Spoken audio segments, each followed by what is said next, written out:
Hello and welcome to today's webinar hosted by Rails-to-Trails Conservancy's policy team.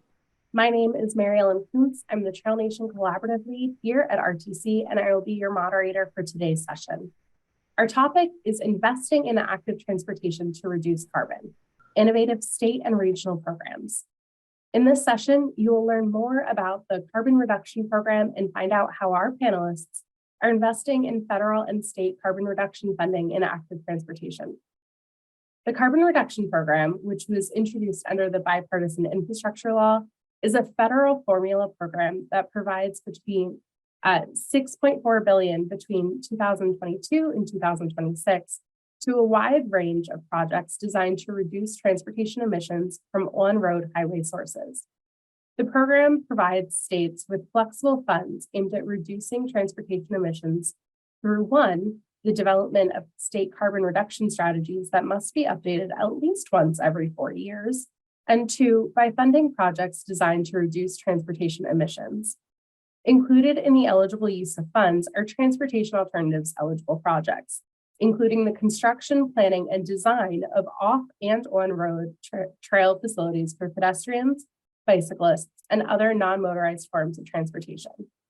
This move recognizes that the role trails and active transportation play in addressing and mitigating the climate impacts of the transportation sector, the largest carbon emitting sector in the US. States are required to submit their carbon reduction plans to the Federal Highway Administration for approval no later than November 15th of this year. We will be dropping some resources about this program and our other carbon reduction programs mentioned in the presentations in the chat throughout the session. With that, it is my pleasure to introduce our panelists, Huiwei Shen and Todd Cottrell. Huiwei serves as the Chief Planner at Florida's Department of Transportation, where she brings more than 25 years of transportation planning experience to the table. She joined FDOT in 1996 as a travel demand modeler and has worked in many areas of planning since then, including on the Florida Transportation Plan. She served as the project manager for the East Central Florida Corridor Task Force and the I-75 Relief Task Force, building consensus for statewide transportation corridors. Todd Cottrell currently serves as the project and program delivery manager at the Denver Regional Council of Governments, also known as DRCOG. Todd brings almost 20 years of experience working at metropolitan planning organizations, or MPOs, both in Colorado and in Michigan. For the last 17 years, he's managed a short-range transportation planning projects at DRCOG, where he oversees the project and program delivery team. Work products include the Transportation Improvement Program, or TIP, a federally mandated program of projects that allocates approximately $100 million a year in federal and state funds, and the Unified Planning Work Program, or UPWP, which outlines the activities to be conducted by the MPO over a 2-year period. With that, I'll turn it over to Huiwei for her presentation. Thank you, Mary Ellen. And good afternoon, everyone. We are currently working on our carbon reduction strategies with all our 27 MPOs. Yes, we do have 27 MPOs in the state of Florida. The input that we have received so far are pretty, there are a lot of consensus. One is a lot of our partners believe that we don't need to have a lot more capacity projects, especially in urban areas. We need to focus on mode choices, more regional and local coordination, promote partnerships, include micromobility in our transportation choices, diversify energy sources, and also include zero and low emission vehicles. The overall theme for the comments that we've received is that we need to be, as a state DOT, we need to be forward looking in our programming and in our programs. So far, our carbon reduction strategy themes are focused on 4 main buckets: transportation choices, congestion management, energy efficiency and diversification, and construction practices, as required by the IIJA.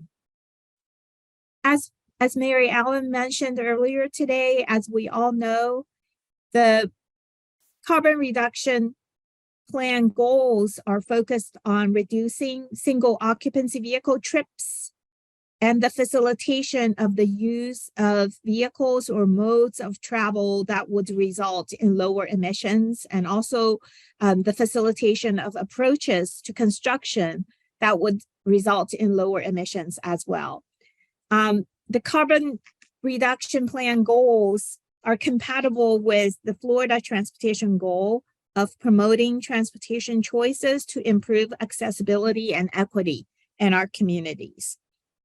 So there's the good and the bad about how the funds are going to be used. The good is that there's a wide range of eligible uses for the carbon reduction funding.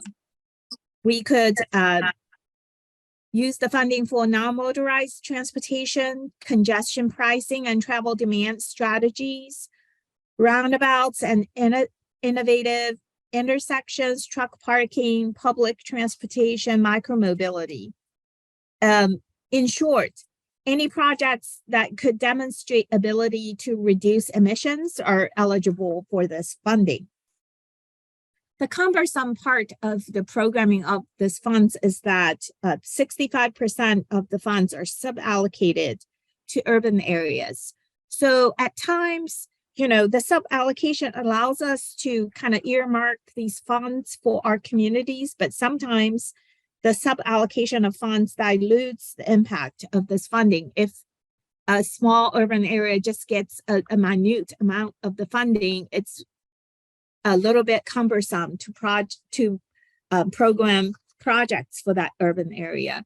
As you see on this slide, it shows that Florida is getting $320 million in formula funding for the next 5 years. 65% of that will be suballocated to urban areas of different sizes, and the 35% of that funding can be used statewide for any eligible projects. What that translates to is that the total share for the current fiscal year is about $62.8 million. Out of that, $22 million can be spent sort of at our discretion statewide on different types of projects. Next slide, please. This next slide shows you the geographic distribution of the carbon reduction funds, the 65% of the funding that's suballocated to each one of our districts. Next slide, please. I want to talk a little bit about truck parking. Truck parking has been a huge issue for the state of Florida, and we were really excited that truck parking is one of the eligible uses for the carbon reduction program funds. So here, I wanted to show you an example of a truck parking project that's located at State Road 23 and US 20. We are putting in EV commercial vehicle charging stations, electric truck parking spaces, future electrified truck parking spaces, and also EV charging stations. So next slide, please. Statewide, for the first 3 years of the work program cycle, we've taken a strategic approach to fund truck parking initiatives statewide. So for the current fiscal year and the next 2 fiscal years, we have 18 plus 8, 26 facilities that's programmed using the truck carbon reduction funds. Next slide, please. In addition to the truck parking statewide initiative, we saw the natural connection between carbon reduction program and the TA. As we all know, the TA goals are to support improved safety, health, and well-being, and the quality of life for our communities. And the best part of the connection between TA and carbon reduction is that in the program guides for carbon reduction program formula funds, there is a direct mention that transportation alternative projects, including but not limited to the construction, planning, and design of on-road and off-road trail facilities for pedestrians, bicyclists, and other non-motorized forms of transportation. These are all eligible uses of the carbon reduction funds.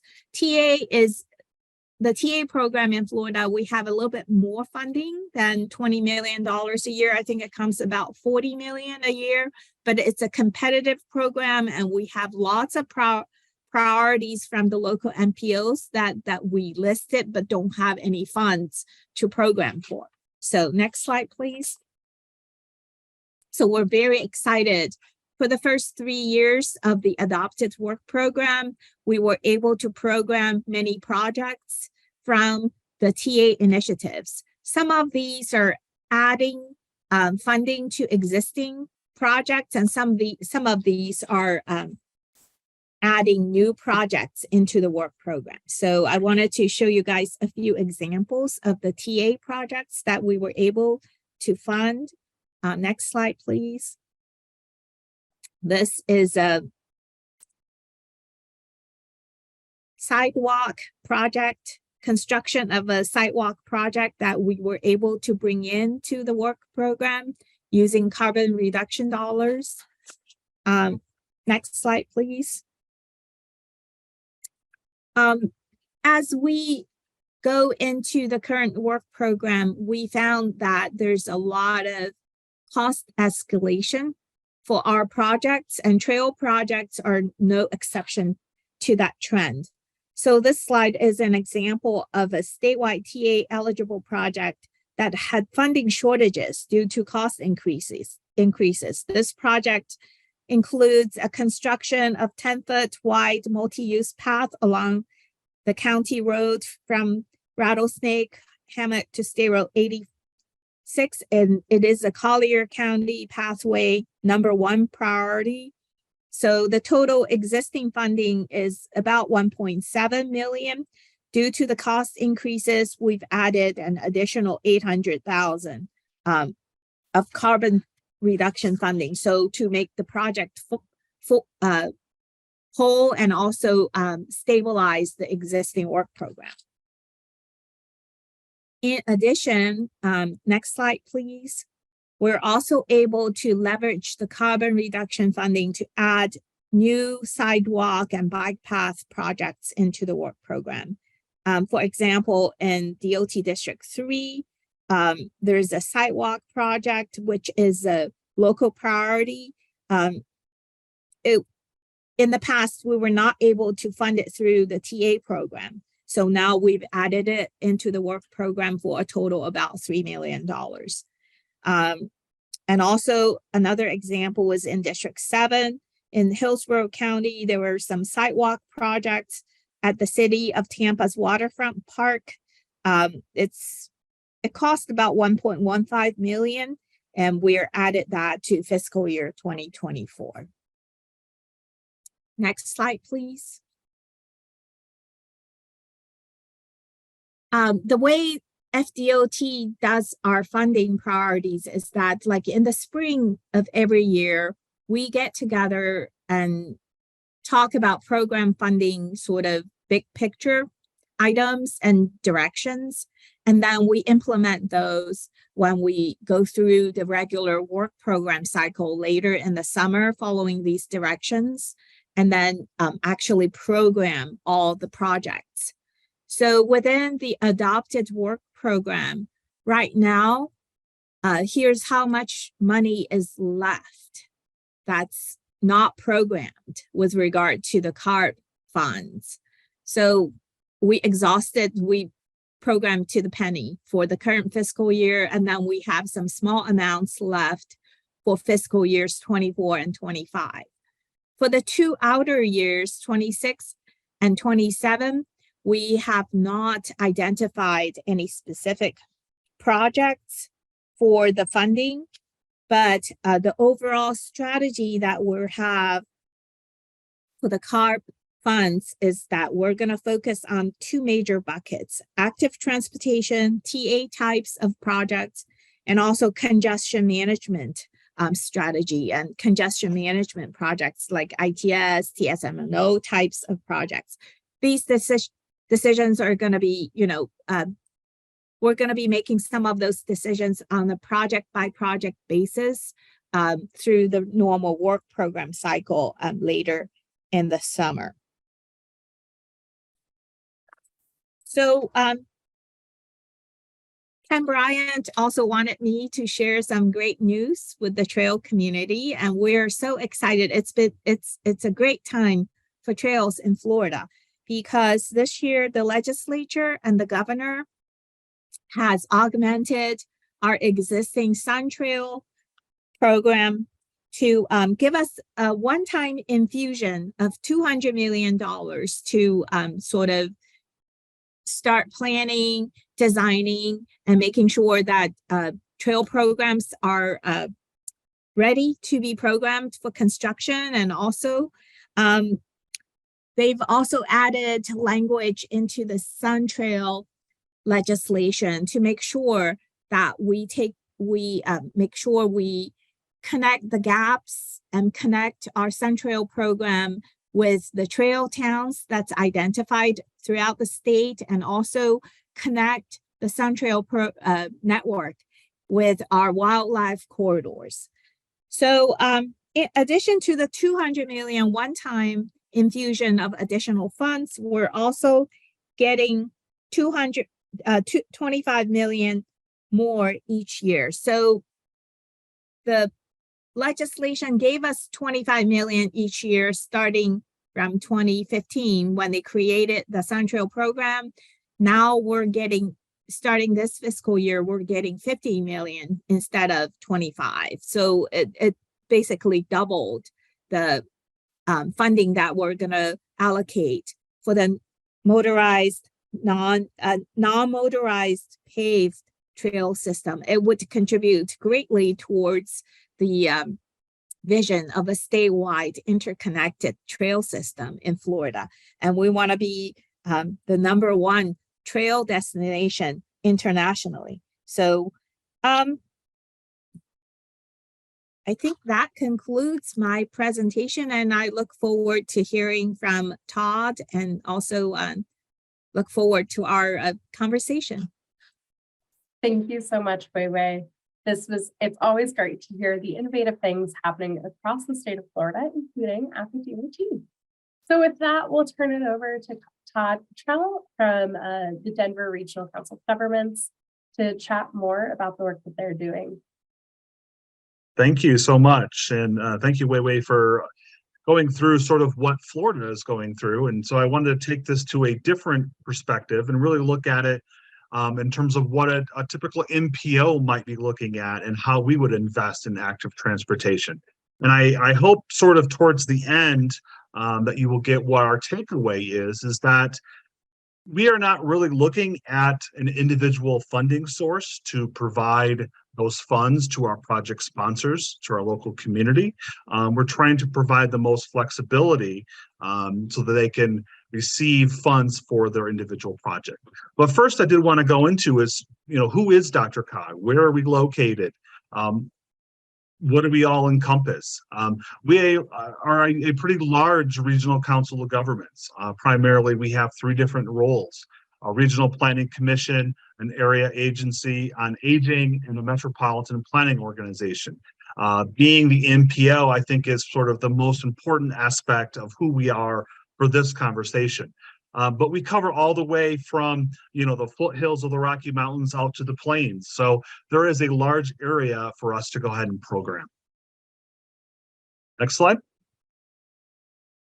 So I didn't want to spend a lot of time going through all of this planning process, but I think it's important to establish sort of how would we go from what we, as a region, look at a vision, regardless if it's transportation or not, and how do we achieve that reality into the transportation improvement program. But the takeaway here is that we have a large established vision of what we call Metro Vision for the entire region. We take out and subset that transportation vision that is really included and is made up within our Metro Vision Regional Transportation Plan. Of course, the TIP, or the Transportation Improvement Program, really is the implementing arm of that RTP. Next slide.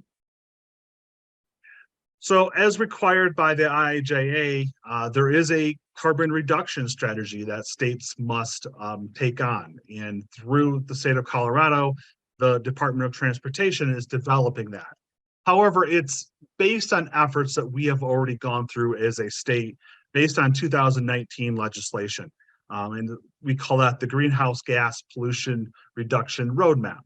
It's just a pathway for the entire state through different sectors, including transportation, to meet climate targets of greenhouse gases reduction by certain years. Like I said, this involves not only the state, but also involves the 5 MPOs, involves all of the regional plans that the MPOs have. But how does that really involve the TIP? Well, the RTP and the TIP are 2 of those documents that must meet this reduction roadmap. The RTP does conform within these targets set, and because the TIP implements the RTP, we can therefore say that the TIP is also implementing these climate targets. And we'll go into it in a little bit, but this is the main reason why we have selected to alter our calls for projects into different tracks. And again, we'll go into that here in a few minutes. So just in case you were unaware, what is the Transportation Improvement Program? Well, if you're a local government, it's very similar to your capital improvement program, but it really outlines all of those specific and dedicated funding to those individual projects over a 4-year program. Within DRCOG, we do develop one of these new TIPs every 2 years. That is really with major calls every 4 years for projects. And I almost would want to put an asterisk by that because we have changed that up over the years. But in general, for every 4 years, we do have major calls for projects. Within our TIP, we also include all state funding. And then again, through amendments, we are amending that document almost on a monthly basis. There are 5 different funding sources that DRCOG has the authority to allocate. The first 4 are federal sources of funding that most of you should be familiar with. The 5th, the Multimodal Transportation and Mitigation Options Fund, or MMOF, is a relatively new state funding source. And then overall, when we look at these 5 funding sources as one block of funding available, that averages out to approximately $98 million per year. Our allocation process is what we call the dual model selection process, and it's broken into 2 different components, as you can see in the graph on the right-hand side. The first is the regional share, where 20% of the available funds go to an individual call for projects. And this call for projects is probably the most similar to what you're used to if you've gone through an MPO call for projects before. All of these individual applications are going to compete regionally against themselves. DRCOG staff will score them. Then we have a review panel that will ultimately make a recommendation back to our board. The largest share, called the sub-regional share, where 80% of the funds are available for a call for projects. We've introduced a new item recently, what we call a sub-regional or sub-regional forum. A sub-region is a county boundary with all the municipalities contained within, and there's 8 of them within the DRCOG region. Each one of these sub-regions receive a funding target of individual funds. So just for example, the city and county of Denver receives approximately 25% of those. A few other counties are in that 15 to 20% range, and 2 of our counties are in that 2 to 3% range.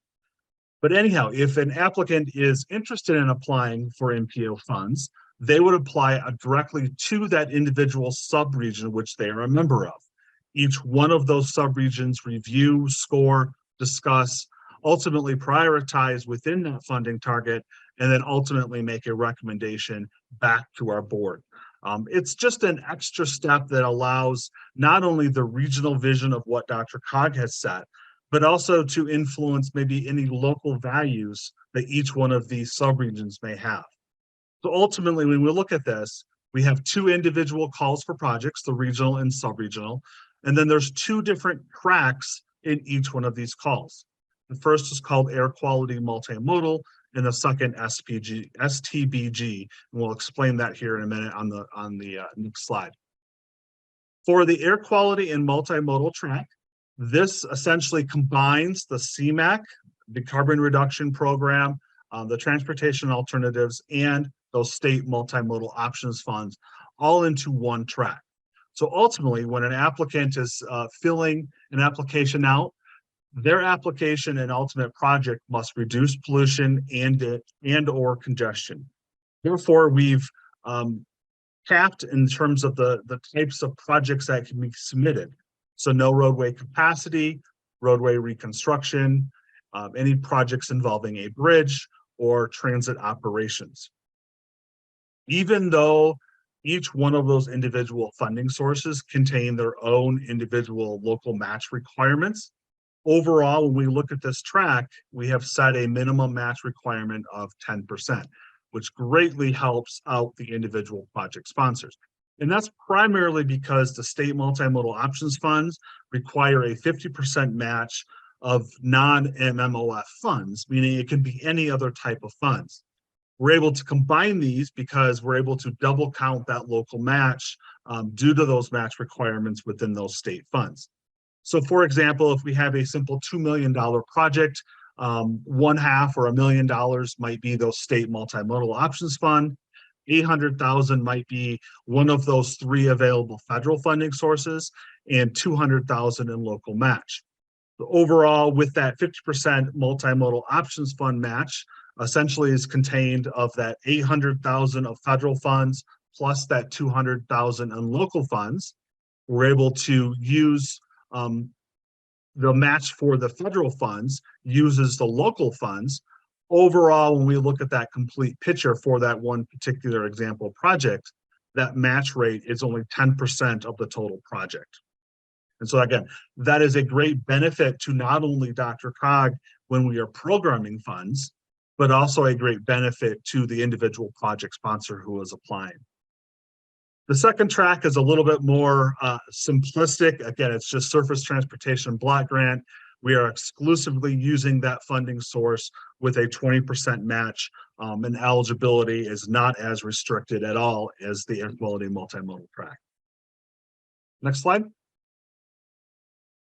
So just wanted to take a couple slides here and really tie the tip back to, well, how does it connect to our regional transportation plan? And we do that through the organizational structure within the RTP. The RTP sets out project and program investment priorities, the 6 priorities that you see on the screen here. Next slide. And we take those priorities and translate them over to our TIP application. So within section B, with a weighting of 50% of the overall score, we are asking questions like we have on the next slide. How does the individual project that they are submitting really relate to safety, active transportation, air quality, and et cetera? Next slide. And just did a quick screenshot of some of those questions within the individual application. So again, from an applicant's point of view, how does my project provide improved travel options for all modes? Or how does my project maintain efficient movement of goods within and beyond the region? Again, making that direct connection to the regional transportation plan. And finally, on the next slide, just wanted to conclude with some recent examples of active transportation awards that have been made. These range from Colorado 119 bikeway all the way from Boulder to Longmont, approximate 10-mile divided highway. The South Platte River Trail is one of the main trails within the Denver metro area in terms of use.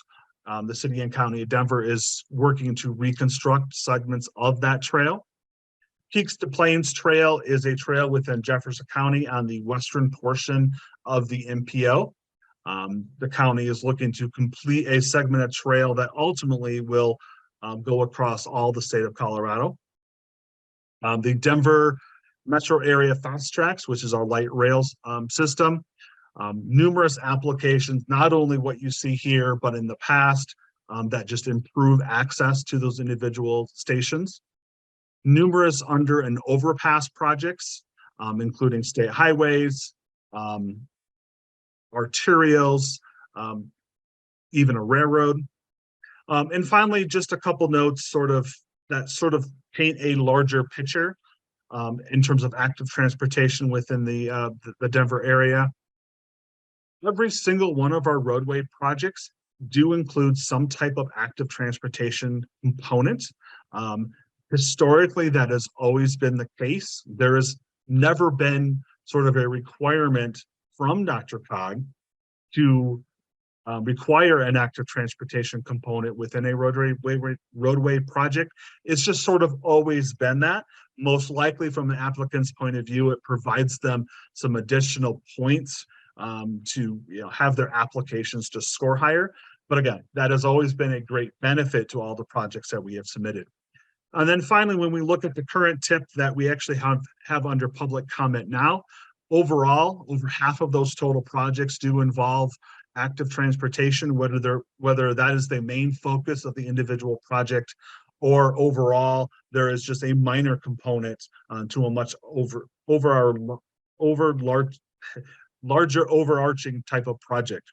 Working to 100+ miles of active transportation that we are either building or improving on, and that totals over $200 million of just the DRCOG funds that we have within this current tip. So I'm happy to take any comments or questions you may have, but again, this just provides a high overview of how at least one MPO would really go through the process to allocate funds.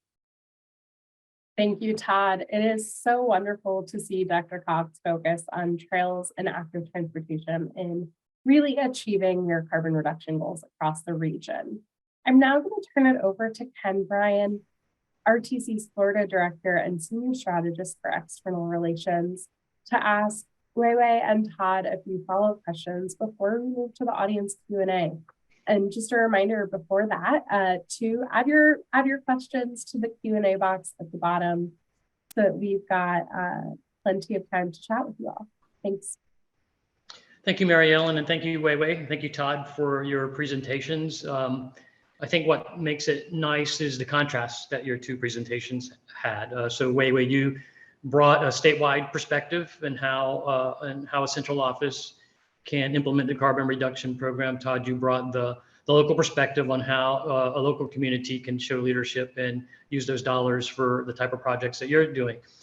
I find what you both share is that you have the ability to influence not only what other states and MPOs do, but within your own state as well. So Huiwei, you mentioned that from the central office that you program out statewide 35% of the carbon reduction dollars, which means there's that other 65% out there. And so obviously, I personally know from experience when Florida DOT speaks, the districts and the MPOs listen. And so in regard to leveraging additional investment in TA type of projects, what would be your message to your districts and to your colleagues in the local governments and MPOs? Communication is key, Ken. We've had discussions with our MPOs in the past.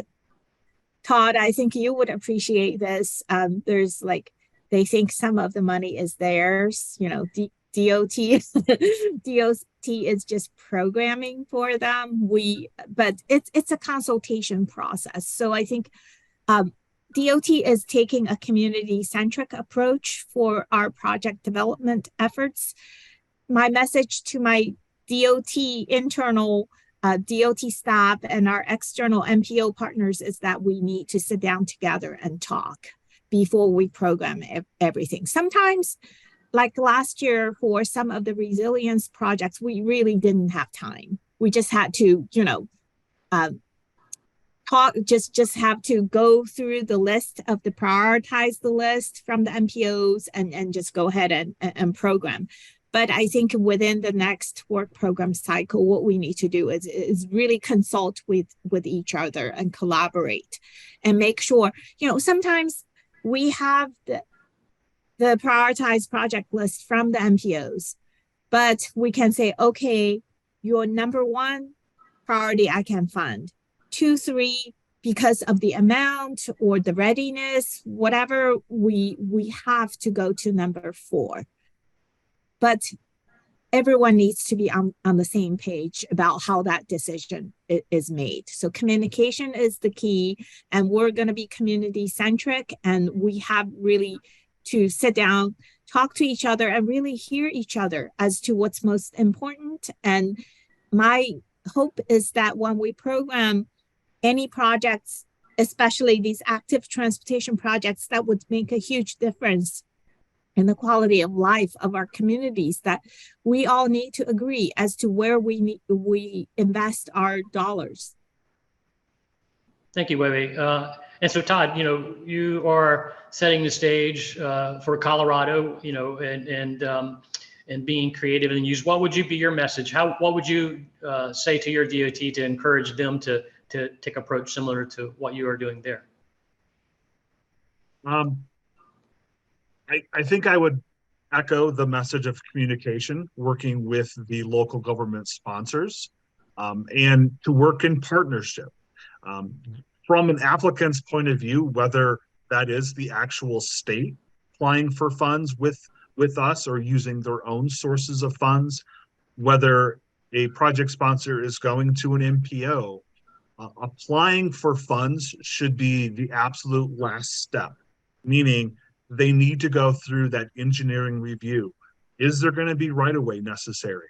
What type of engineering, what type of environmental review are they going to need to go through?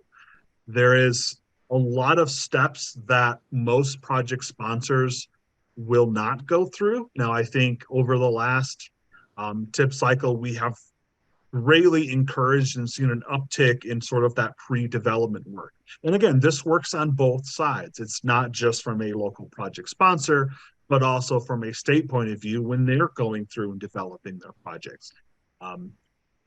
Again, I think from everything that we have seen over the years, there has been a change where there has been a lot more development work up front, even though there are still, I'm sure there are states and local governments and every entity in between where they just jump at the chance to look for a funding source and apply, because right now, at least for these larger types of projects, funding needs to be cobbled together from many different sources, and it's possibly not just the MPO where they're receiving those funds from.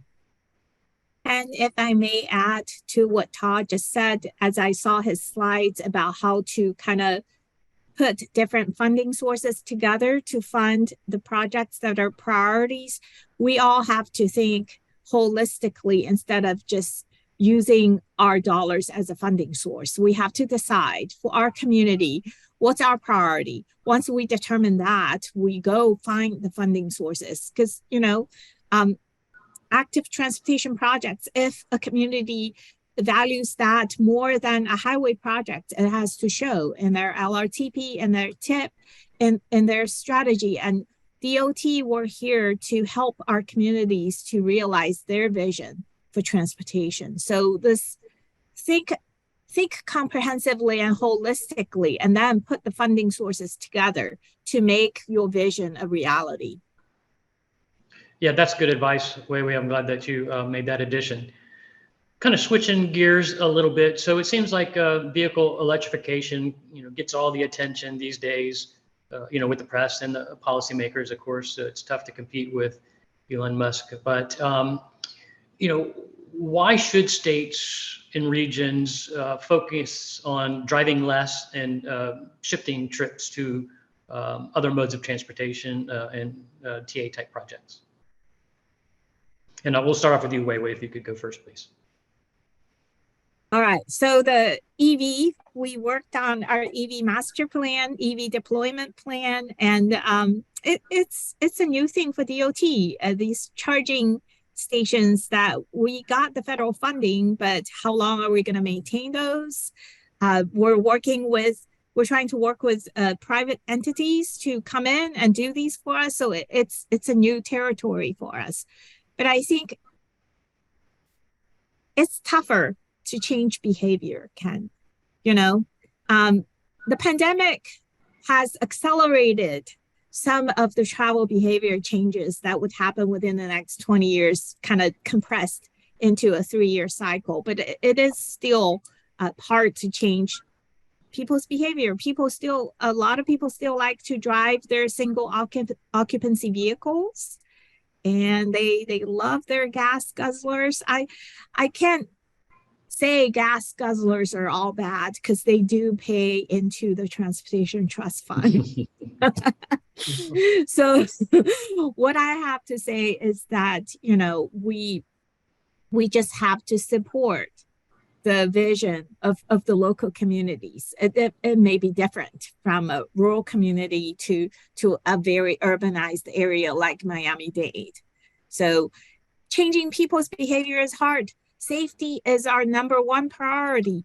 We've tried all the engineering solutions. Now we have to change people's behavior. How? I don't know. And Todd, what would you add to that?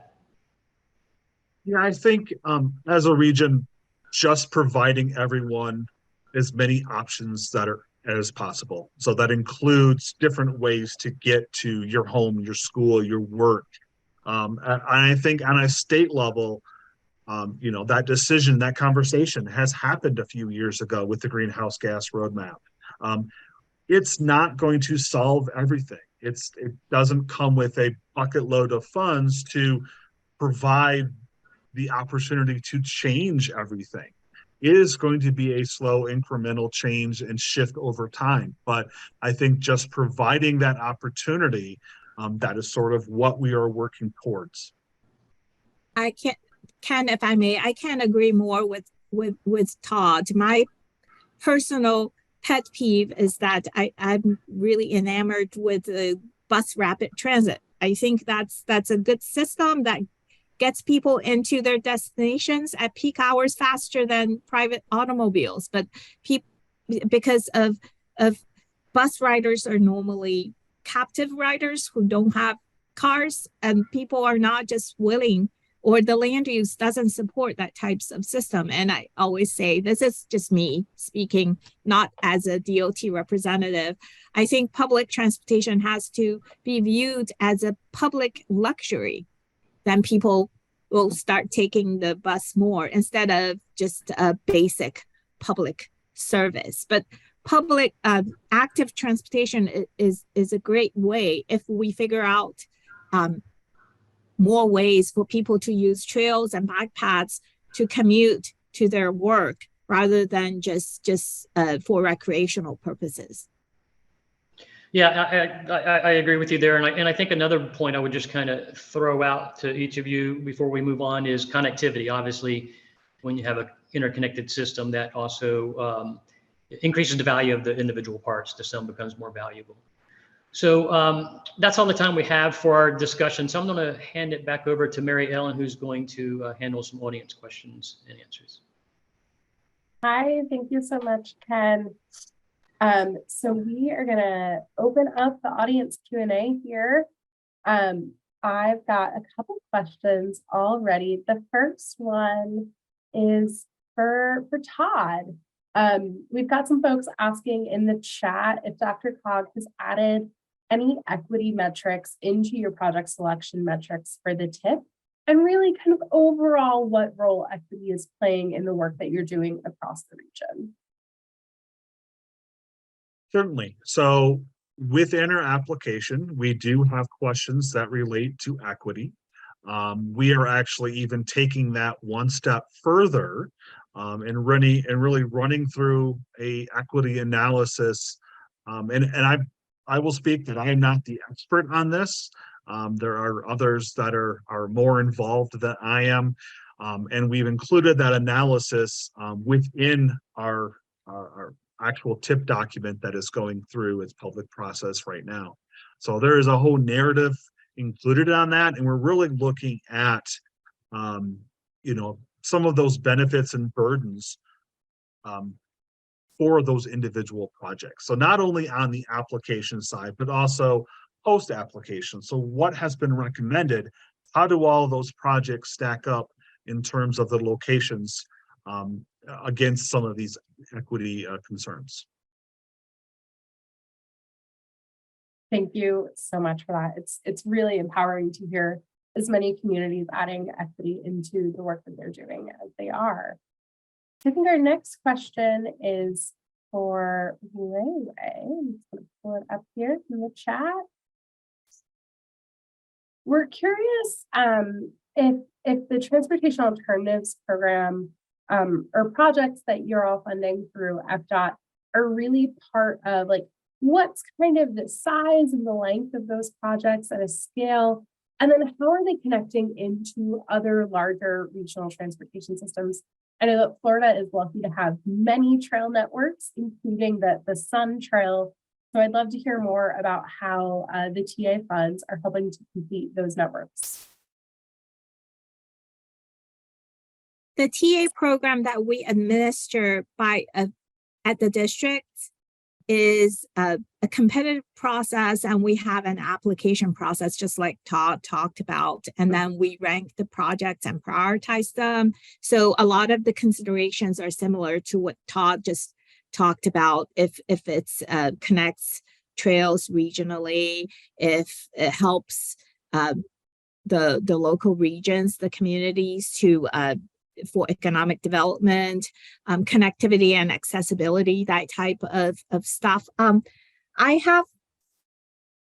can, on the other desk, I have a list of this types of TA projects, but I can send you a link later to show the more details about the TA projects that we've been doing.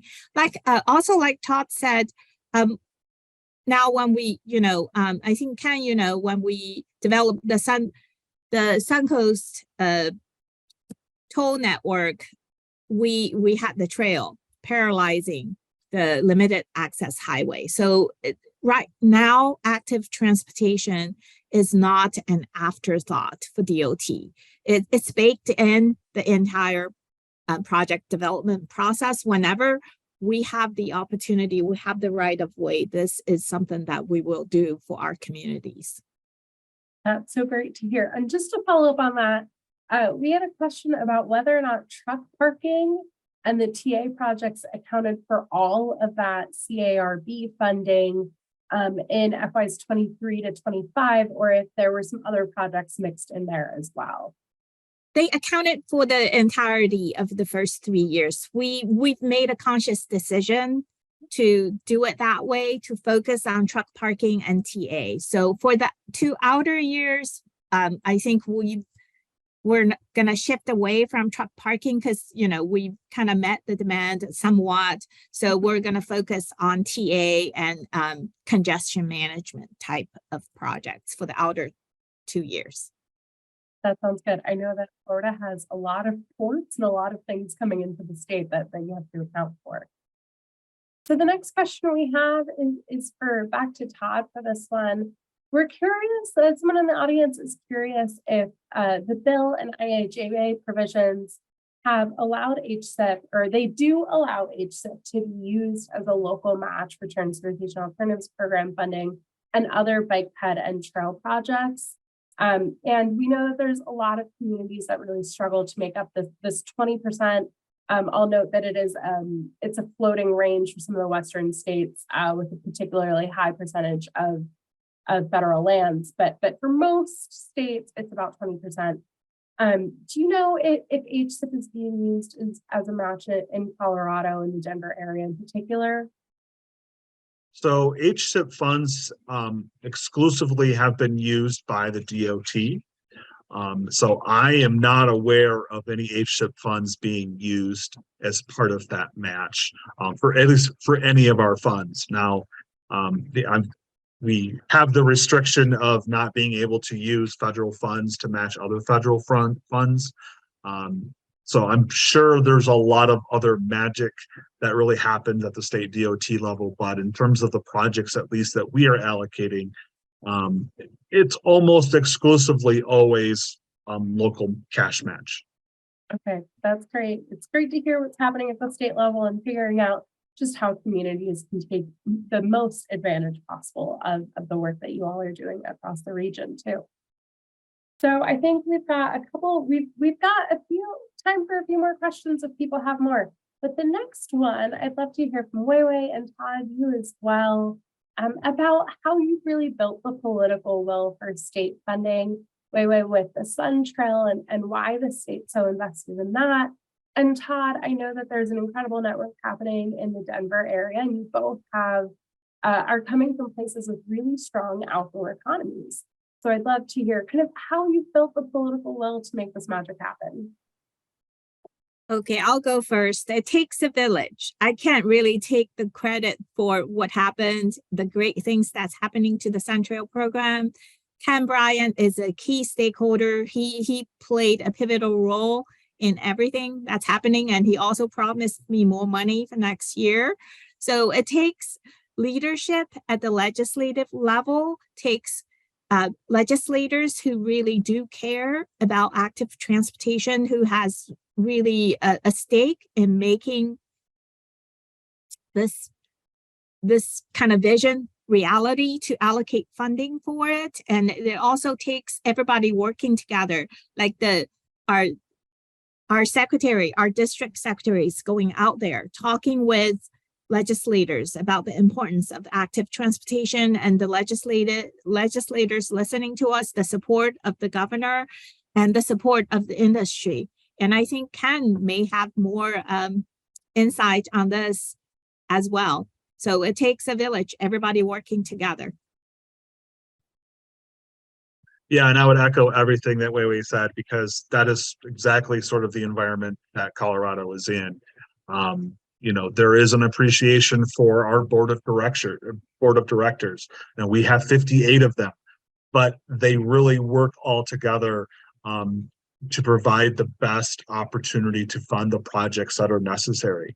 You know, we have what we call now, again, the dual model method to select these projects, but pre that, going back to 2018, it was quite frankly a mess. You know, on the political level, there was a lot of back and forth. There was a lot of horse trading. It was like, well, if you fund mine, I may be able to fund this over here. And we took a lot of that off the table. And I think everyone would agree that on a political level, at least within the metro area, that everyone is working a lot more closely to provide those opportunities for everyone to fund the most appropriate projects, depending on the location that is necessary, even if it's not a active transportation project within the area. That's great to hear. Ken, Huiwei called on you a little bit, so curious if yeah, so I think, you know, I think the walking, biking, and trail movement, we're strong. We're strong locally, we're strong regionally, we're strong statewide, we're strong nationally. And if an agency will truly go out there and listen, we're gonna poll well, right? So, you know, if like DOT, they go out and they are truly looking to talk to communities to fund the type of projects community wants, trails are going to compete and trails are going to rise to the top. And I think that by going out there and listening, that is why we are successful in making that sell. If they weren't sincere in listening, then we would still be outside of the tent trying to fight inside the tent. So I think, you know, having that honest engagement is helped the trail movement a lot in Florida. Thanks, Ken. I've got just one more question for you all. And we're going to do this one rapid fire round so that we can get everybody out of here on time. You've all been so generous with your time. So I'm wondering if you each have a single recommendation for advocates on the call who want to ensure that active transportation is recognized and used as an important tool for carbon reduction. What would your advice be to the advocates on the call? Encourage its use. You know, get the message out there. We have one of the most active bike to work days. Use those methods to get the word out that this is a good method to commute. Project readiness. Make sure that your project is ready for funding. Great. Thank you both so much. You've been so generous with your time. And unfortunately, that's really all of the time that we've got for questions today. So to close us out, RTC is really thrilled to spotlight our recent initiative of the Trail Nation Collaborative. It's a learning community where advocates, public leaders, and professionals from across disciplines can come together to share experiences, challenges, and strategies for accelerating the pace of connecting trail and active transportation infrastructure. If you're interested in learning more or joining the collaborative, links will be in the chat as well as in the follow-up email.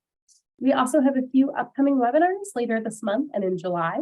The first is next week on June 28th, where we'll explore different ways that communities across the country are creating moments for engagement to accelerate the development of their trail networks. The second webinar will be held on July 13th, and we will cover various ways communities across the country are using federal infrastructure funding for trails and active transportation. We'll provide registration links to both of those events in the chat. That's all the time we have for today. I would really love to thank our presenters, Huiwei and Todd, as well as Ken, for sharing their thoughts and presentations with us today. And I want to thank all of you for joining us. Have a great day, and we'll see you soon.